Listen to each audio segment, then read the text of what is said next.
Salam vatandaşlar. Men şu kıskacık videomu Türkmenistan'ın mahkeme gurluğu işgärlerine yüzlenesim gelýär şu videomyň üstü bilen.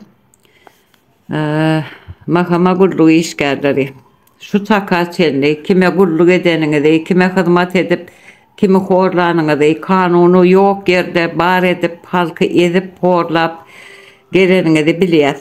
Bulary sanap oturmagyň geregi ýokmy diýen öz eden işlerinizi özüňiz gaty belirtsiňiz. Size de son ultimatum bilen seslenýärin. Eger de günämiz azda kälne azarsyn, ýeňlesin diýseňiz, şu günden başlap halkyň tarapyna geçiň. Çünkü sizem Putin doğuranok, bir Ors doğurmadı, sizi bir Türkmen enesi, Türkmen ayarı, Türkmen zenanı doğurdu. Şoň üçin indi oxujoyuňyňyza hyzmat etmegi bezediňde halkyň tarapyna geçiň. 21 awgustda da sizin gaçyrdyňyz keminämiziň Merdan Muhammedowyň suwdy bolýar, bilşiňiz ýaly. Şol gün halk ayaklanjakdyr. Halkyň eline ayagyna dolaşyp olara päsger berjek, baskı yapjak bolmaň.